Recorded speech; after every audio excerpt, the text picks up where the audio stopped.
I have been a doctor for over 20 years. Throughout my career, I have faced countless stories that challenged everything I had learned in medical school. When I chose this profession, I knew I would encounter pain, suffering, but also hope. I believe that every patient who walks through the doors of a hospital carries with them an entire universe, a family, dreams, fears, and a silent battle against something they often did not choose to face. My name is Dr. Ricardo Martins, a general surgeon who completed residency at one of the largest hospitals in Latin America. I have worked in emergency rooms, overcrowded ICUs, and operating rooms that felt more like battlefields. I have seen the human body pushed to its absolute limits, but I have also witnessed lives return when everything seemed lost. I am not someone who is easily impressed. Doctors, especially surgeons, learn to live with the reality that we will not always have all the answers. There are days when we win, but also days when we must face the harsh reality of loss. And yet, it is precisely in those moments of fragility that medicine reveals its most human side. It is not only science, but also faith, courage, and compassion. I could recall countless cases that marked my career, but some remain etched in my memory like invisible scars. Stories that not only tested technical knowledge, but also my belief in what lies beyond our understanding. That is why today, in this video, I want to share with you something deeply personal. A true account, lived within the cold walls of a hospital, under the bright lights of an operating room. This is not just about scalpels, sutures, or beeping machines. This is about something that goes beyond medicine, a miracle. When I speak of a miracle, I am not saying that I no longer believe in science. On the contrary, I firmly believe in evidence-based medicine, in the importance of studies, in research, and in every discovery that helps us save lives. But experience has taught me that there are moments when, even with all the technology available, even with every protocol followed to the letter, something unexplainable happens. And when it happens before my eyes, I cannot simply ignore it. It is difficult for many health professionals to admit this. We were trained to explain, to calculate risks, to find logic in every detail. But there is a space between what can be measured and what can be lived, between what science can record and what only the heart can feel. In my career, I have seen patients leave the hospital much earlier than expected, defying statistics stacked against them. I have seen children come back to life after long minutes without a heartbeat, when all signs pointed to the end. And I have seen families weeping in farewell, only to embrace their loved ones again, smiling. The story I am about to tell is one of those experiences, something that, even today, leaves me speechless when I try to explain it. A story that reminds me every single day why I chose this profession and, even more, why I continue to believe that life holds secrets far beyond what we can understand in a classroom. Before we dive into it, I want you to know this is not just a story. It is a real memory. I was there, with trembling hands inside surgical gloves, carrying the crushing responsibility of making split-second decisions, knowing that an entire life depended on my choices. I felt the weight, the pressure, the tension of every heartbeat, both the patient's and my own. That is why I want you to stay with me until the end of this story. Because it is not only about medicine, it is about faith, it is about hope, it is about that thin line between the possible and the impossible. It was a rainy night, the kind where hospital corridors seem even more silent and heavy. I was on call, reviewing some exams, when suddenly the phone in the operating room rang. On the other end, the distressed voice of a nurse announced, "Doctor, we have an emergency. It's serious. We need you immediately." I had already responded to hundreds of emergencies in my life, but at that moment I can't explain why. A shiver ran down my spine. There was something different about that call, a strange feeling, as if I were about to live an experience that would forever mark my story. And before I go on, I have one request for you watching this right now. This video only reaches more people if there is interaction. That's why I need at least 100 comments for YouTube to share this message. So write down in the comments, "I believe in miracles." And if you're not subscribed yet, hit the subscribe button right now so we can continue sharing stories that science explains and others that go beyond reason. Back to that night. I ran through the corridors lit by cold lights, the sound of rain on the windows mixing with the insistent beeping of heart monitors. When I entered the emergency room, I saw a patient barely conscious, his pale face, cold sweat, dripping down his forehead, and half-closed eyes revealed the seriousness of his condition. He had been rushed in after a seemingly simple household accident, but it had turned into a silent catastrophe. A deep abdominal cut had gone far beyond the surface. Inside, the bleeding was massive. Time was not on our side. As I put on my gloves, the team around me moved in perfect sync, preparing instruments, checking blood units, monitoring vital signs that were dropping by the minute. The atmosphere in the room was absolute tension. I felt the weight of every passing second, because in cases like this, every second literally means the difference between life and death. I looked at the monitor. His blood pressure was falling alarmingly. His heart rate was irregular. The body was fighting but quickly losing. And at that moment, a sharp question cut through my mind. Will he make it? Medicine has its limits. There are protocols, techniques, medications. But when the body is on the brink of collapse, everything we do feels like a desperate attempt to buy time. And there, in front of this man clinging to life with all his strength, I knew we were about to cross the line between the possible and the impossible. I remember quickly reviewing his medical record: controlled hypertension, a history of a simple appendectomy over 20 years ago, no major complications, a relatively healthy man for his age, used to a hard routine but without serious illnesses. Still, what worried me most was the internal bleeding, silent, invisible to the naked eye but devastating inside. As the first exams confirmed the severity of the injury, I couldn't help but think about what was at stake. It was striking how, in just a few hours, life could completely change, from an ordinary evening at home to a desperate race against death. I saw in his wife's and daughter's eyes a plea that went far beyond words, and deep down, I knew I could not fail. The operating room was prepared in haste, sterilized instruments, blood bags lined up, anesthesia ready.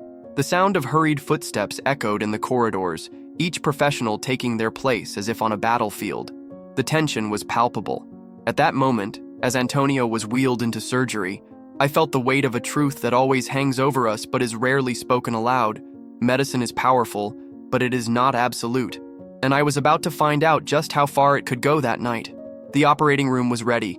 The white, almost blinding lights reflected off the carefully organized metallic instruments. The silence was broken only by the constant beeping of monitors, announcing in real time Antonio's struggle for life. As soon as he was anesthetized and intubated, we began the procedure.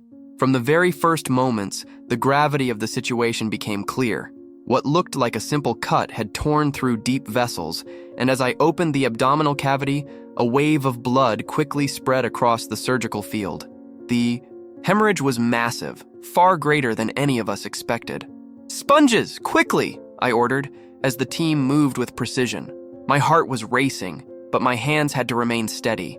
The scalpel cut with millimetric delicacy, while clamps tried to stop the bleeding that seemed to come from everywhere. It was like trying to hold back a dam about to burst with my bare hands. Blood bags were transfused without pause. Antonio had already lost nearly 2 liters in just a few minutes. The anesthesiologist announced in a tense voice. "Pressure dropping. Oxygen saturation plummeting. We need to move fast, doctor." I had faced difficult surgeries before, but that night the scenario seemed to collapse around us. With every move, another source of bleeding appeared. It was as if his body had decided not to cooperate. And then, the most feared sensation for any surgeon began to creep in: helplessness. Because yes, medicine is powerful, but in the face of uncontrolled hemorrhage, the line between saving and losing is razor thin. I knew his wife and daughter were outside, clinging to each other, praying. That image haunted me like a cruel reminder. There was no room for error. As we struggled to control the damage, an alarm screamed on the monitor. "Impending arrest!" shouted the anesthesiologist. Antonio's heart was failing. The ECG line flickered, irregular, as if life itself were slipping away before our eyes. "Adrenaline now!" I ordered, my voice firm, though inside, I felt the ice of fear. The medication was administered as I pressed, sutured, and begged for more time. The atmosphere in the room was that of a war zone. Every second, every artificial breath, every drop of blood transfused was a battle against the inevitable. My gloves were soaked, sponges piled up in bloody heaps. The team, exhausted, exchanged heavy glances, but no one dared to give up. And then, what we dreaded happened. The monitor screamed that piercing, continuous sound every doctor fears. "Asystole!" cried the anesthesiologist. The heart had stopped. A heavy silence filled the room, but only for a second. "Chest compressions now," I shouted, placing my hands on his chest. Compressions began, strong, rhythmic, while resuscitation drugs were pushed one after another. Time seemed frozen. 30 seconds, 1 minute, 2 minutes, nothing. The monitor stayed flat. Inside, I felt the shadow of failure closing in. Everything seemed to conspire against us. The clock on the wall mocked our struggle, reminding us that life was slipping through our fingers. But something in me refused to give up. This man had held my hand before surgery, begging me to bring him back to his family. I could not be the doctor who left those words unanswered. I continued compressions, sweat dripping down my forehead, while the team pushed harder at my side. More adrenaline, more shocks. Antonio's body jerked with each discharge, but the monitor remained silent. 5 minutes of cardiac arrest. Protocols already dictated the chances were minimal. Statistics screamed that he would not return, and still, I refused to accept it. "One more time," I rasped. Hope was fading, the tension in the room nearly unbearable. And then, what happened next is something I still cannot explain with science alone. 5 minutes of cardiac silence in an operating room feels like an eternity. For someone outside, it might seem like the length of a short song. But for us inside, it was like crossing an endless desert. The monitor stayed flat, cold, each second echoing like a hammer striking down hope. Medical statistics were merciless. With every minute without a heartbeat, the chances of recovery dropped drastically. After 5 minutes, the possibility of a return with neurological function was almost non-existent. I knew it. The team knew it. But in that moment, it wasn't science speaking to me. It was Antonio's face, his hand gripping mine before surgery, his voice pleading, "Doctor, I need to go back to my family." I kept up the compressions, my arms aching, when the anesthesiologist gave me a heavy look, silently asking, "Is it still worth it?" I met his eyes and answered firmly, "One more time. We're not stopping now." And then, something absolutely unexpected happened. As I pressed on Antonio's chest, I felt a different kind of resistance, almost as if his body was responding. The monitor, which had shown only a flat line, twitched. A tiny blip, barely noticeable, but enough to make the entire room hold its breath. "Wait! We have electrical activity!" the anesthesiologist exclaimed in disbelief. The monitor beeped again, then again. A weak, irregular rhythm, but it was a heart trying to return. I leaned in, intensified the compressions, and then, like a breath from nowhere, the heartbeat came back. It wasn't strong, it wasn't stable, but it was there. In that moment, the room, heavy with the weight of failure, burst into murmurs of relief. Nurses exchanged teary glances. The anesthesiologist smiled through wet eyes, and for a second, we all felt something that no protocol could contain.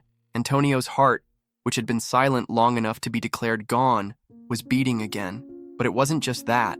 I swear, during those final seconds of resuscitation, as I pressed on his chest, I felt something wash over me, a sudden calm, an almost unexplainable certainty that we were not alone in that room. Maybe it was his family's prayers outside. Maybe it was something greater. I don't know. But the atmosphere had changed. It was as if an invisible presence had decided to give us one more chance. We continued the surgery, still in shock at what had just happened. We managed to control the bleeding, suture the vessels, stabilize his vital signs. Step by step, it felt impossible to believe that the man who had been clinically dead minutes earlier now had a real chance at life. Hours later, when I finally left the operating room, I found Donna Maria and Camilla waiting outside, pale, exhausted, clinging to each other as if they were one. I approached, pulled off my mask, and said, "It was hard, but he's alive." They collapsed into each other's arms, sobbing in a way I'll never forget. Donna Maria grabbed my hands with the strength of someone who had just received the greatest gift of her life, repeating over and over, "I knew it, doctor. I knew God wouldn't take him yet." I tried to explain there were still risks, that his condition was fragile, that recovery would be long. But inside, I knew something extraordinary had taken place. No matter how many times I turned to protocols or statistics, his return didn't fit the numbers. It was something that defied medical logic. Antonio had survived that night against all odds. It wasn't just technical skill or the persistence of the team, though both were essential. It was something beyond that. And even today, whenever I think back to that monitor beeping again, I know I witnessed a miracle. The surgery was over, and we had achieved something that to any outside observer bordered on the impossible. Antonio was alive, but the battle was far from finished. In many ways, it was only beginning. When he was transferred to the ICU, still sedated, intubated, connected to a web of machines, the atmosphere wasn't one of victory, but of fragile hope. The monitor now showed steady, though irregular, beats. The tubes and wires covering his body were a constant reminder that every minute ahead would be critical. The nursing staff worked in relentless shifts. Every medication administered, every adjustment on the ventilator, every bag of fluids or blood connected to his body was part of a constant effort to keep that miracle alive. As the surgeon responsible, I knew I could not lower my guard. A patient who comes back after such a prolonged cardiac arrest faces enormous risks: neurological damage, organ failure, severe infections. It was a balancing act. One misstep and all that we had fought for could collapse. On the first day, his condition remained stable but without signs of consciousness. Donna Maria and Camilla were allowed in for only a few minutes. They stood silently, holding his bandaged hand, tears streaming down their faces. "Doctor, can he hear us?" the daughter asked, her voice trembling. I took a deep breath before answering. "We don't know yet, Camilla, but talk to him. Sometimes words reach further than we can imagine," and that's exactly what they did. For hours, they stayed by his side, telling him stories, remembering family moments, begging him to come back. The family's faith became a constant presence, as powerful as any medicine. On the third day, when I entered the ICU in the morning, something different happened. As I approached the bed, I noticed a faint movement in his fingers. Small, almost imperceptible, but real. I called the team, and together we confirmed it. There was motor response. The heart that had stopped was now strong enough to begin waking the body. On the fifth day, he opened his eyes for the first time, confused, still surrounded by machines, but they opened. And when he saw his wife, tears rolled down his tired face. Donna Maria fell to her knees, thanking God out loud, while Camilla broke into uncontrollable sobs of joy. It was one of the most emotional moments of my career. I had seen patients wake after complex surgeries, but never with that kind of meaning. Antonio should not have been there, and yet he was. Against all odds, against every statistic, he had returned. Recovery, however, was not simple. There were nights when his blood pressure crashed, days when fever threatened his progress. Each complication seemed ready to steal back what we had taken from death, but each time he fought through. Step by step, Antonio began breathing without the ventilator. Then, with intensive physical therapy, he took his first steps in the ICU, still surrounded by tubes, but carried by an unstoppable will to live. Each small victory was celebrated by the team as if it were their own. What impressed me most was his family's unshakable faith. Every day before visits, Donna Maria prayed silently, asking for strength not only for her husband, but also for us, the doctors, the nurses. And somehow that faith seemed to touch everyone. The atmosphere in the ICU changed. It no longer felt as cold, as mechanical. It had become more human. 3 weeks later, Antonio left intensive care and was moved to a regular hospital ward, still fragile, still recovering, but awake, smiling, and grateful. The day he was wheeled out of the ICU, spontaneous applause erupted in the corridors. Not a single member of the staff was unmoved. We all knew Antonio was not just another patient. He had become living proof that life finds ways science cannot always explain. The day of Antonio's hospital discharge was one of the most unforgettable moments of my career. Still frail, walking with support, he made his way down the corridors under the applause of doctors, nurses, and staff who had witnessed his journey. It was impossible not to be moved. Many from the team came closer to hug him. Some had tears in their eyes. We all knew this man wasn't just leaving the hospital. He was carrying with him a second chance at life. Donna Maria, her eyes brimming with tears, never let go of her husband's hand. She held him as if she feared losing him again at any moment. Beside them, Camilla walked proudly, radiant, as if she were parading with a true hero. Outside, neighbors, relatives, and friends were waiting eagerly. The news of his survival had spread through the community, and many said, if it wasn't for God, he wouldn't be here. Others, more skeptical, credited the dedication of the medical team, but regardless of the explanation, everyone recognized that there was something extraordinary about this story. At home, Antonio was welcomed like a warrior returning from battle. The walls of his simple house now seemed to carry a new meaning. The sofa where he used to rest after work, the table where he had coffee with his family, even the small backyard where he played with his grandson, all of it seemed to shine with a different light. For him, every detail had become precious. I never noticed how beautiful the birdsong is in the morning, he told me later, when he came back for his first follow-up appointment. It was as if he had rediscovered the world. His family had changed too. Camilla, once caught up in the worries of youth, began to cherish every moment with her father. She told me she couldn't leave the house without hugging him. Donna Maria, on her side, saw her husband's survival as proof that her faith had carried them through. She would often repeat, "Doctor, I never stopped believing. Even when everyone thought it was over, I knew God still had plans for him." Neighbors, touched by the story, began visiting the family more often. Some said they felt inspired by the strength they had shown. Others, moved by what happened, returned to church or rediscovered faith they had abandoned. Antonio's story spread like living testimony that life can surprise us, even in the darkest hours. For me, as a doctor, following his recovery outside the hospital walls was just as meaningful as the surgery itself. I was no longer simply looking at a patient who had survived against all odds. I was looking at a family transformed, now seeing life with gratitude and reverence. Antonio walked again on his own. Later, he even returned to work at a slower pace. But the most remarkable change was in his eyes. They no longer showed only the toughness of an untiring worker, but the serenity of someone who knows that every second is a gift. And in some way, that miracle touched all of us. The health professionals who stood by him, every doctor, every nurse, every technician who had been part of his case began to look at the profession with a bit more humility, because we all knew. As much as we gave our all, there had been something beyond our hands. Even today, whenever I walk through the corridors of that hospital, colleagues remind me of Antonio's case. It was in that room that the impossible happened, they say. And I smile quietly, because I know they're right. Every time I remember his story, I can't help but reflect on how fragile and yet incredibly resilient we are. The human body is a perfect machine, but a vulnerable one. A simple blade, a household accident, had pushed a healthy man to the edge of death. And at the same time, something I cannot explain with medical words alone brought him back. I say this because I know many of you listening now have lived through similar situations. Maybe you've seen a loved one fight between life and death.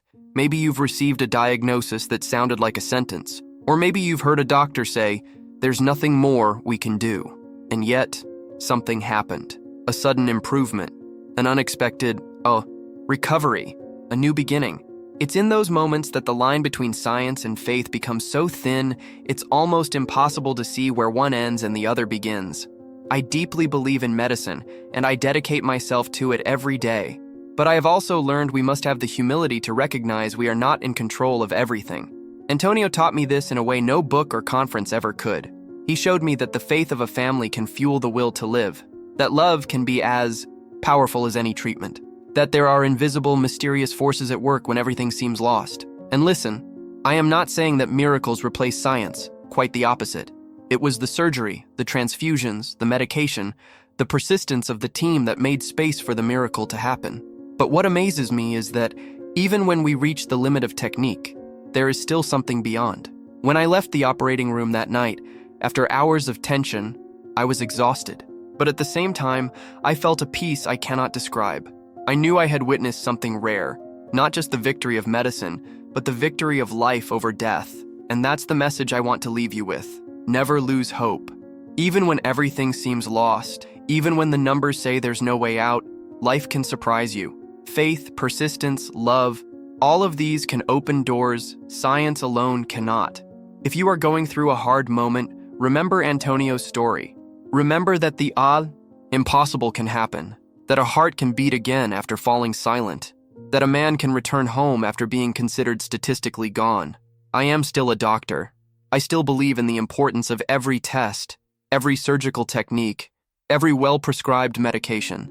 But I also believe there is something greater guiding every life. Something that, on rainy nights like that one, shows up to remind us it's not over yet. And if this story touched you in any way, if it awakened your faith, or made you reflect on the fragility and greatness of life, I have a special request. Leave a like on this video, subscribe to the channel, and share this message with someone who needs to hear that there are still reasons to hope. Most of all, I want to hear from you. Tell me in the comments, do you believe in miracles? This isn't just a rhetorical question, it's an invitation to reflect together. Because every comment, every story, every word left here could become hope for someone fighting their own battle right now. YouTube only knows this story is important if you interact. So write it down. I believe in miracles. Let's spread this message to thousands of people who might today need that spark of hope. And if you've made it this far, I truly thank you. Your presence, your time, your attention are what keep this space alive. This channel isn't made only of stories. It's made of people like you, who believe that sharing experiences can transform lives. Before closing, let me leave you with one last invitation. When this video ends, click on the next one that pops up on your screen. I've prepared another story that, like this one, will capture your attention and maybe make you see life in a different way. I won't reveal the title now because I want you to discover it yourself, but I can promise it's worth watching. Because in the end, every story we tell here isn't just about hospitals, doctors, or patients. It's about us, about how we face our fears, how we find strength in our hardest moments, and how life, more often than not, surprises us in ways we never imagined. Thank you for staying with me until the end. Keep believing, keep hoping, and remember, miracles still happen. When I look back on Antonio's story, I realize it was never just about a surgery. It was about being a witness to something far greater than science. Medicine gave us the tools, but something beyond medicine gave us the outcome. Even now, whenever I remember the moment his heart began to beat, again, I feel that same shiver of awe I felt in the operating room. I was trained to believe in data, in protocols, in numbers, and I still do. But that night reminded me that numbers are not the whole story. Human beings are more than statistics. Life itself carries mysteries we cannot measure. For Antonio, survival meant rediscovering life. He learned to value the small details, the birds singing in the morning, the warmth of his family's embrace, the joy of walking again, step by step. For his wife and daughter, it meant gratitude, renewed faith, and a deeper bond with the man they loved. For us, the doctors, nurses, and staff, it was a lesson in humility, a reminder that despite our knowledge and skill, we are not in full control. We fight with everything science gives us, but sometimes, life decides to take a different turn. And when it does, we must be humble enough to recognize it as a gift. That is why I tell you this story. Not just to inspire, but to remind you, never give up on hope. Even when all odds are against you, even when the world says it's over, there is still a chance. Miracles are not always loud or spectacular. They are often quiet, hidden in the most desperate moments, when all you need is one heartbeat to change everything. So I ask you right now, do you believe in miracles? Write it in the comments, I believe in miracles. Because every comment, every word you share, could be the hope that someone else needs to keep fighting. And if this story touched you, don't keep it to yourself. Share it. Subscribe to the channel. Help us spread messages that show life is more than pain, more than statistics.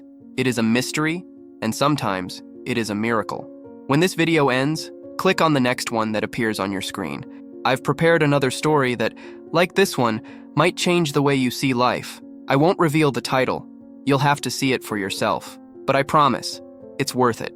Because in the end, these aren't just stories about hospitals or patients. They are about us, how we face fear, how we hold on to hope, and how life, time and again, surprises us in ways we never thought possible. Thank you for being with me until the end. Keep believing, keep hoping, and never forget, miracles still happen.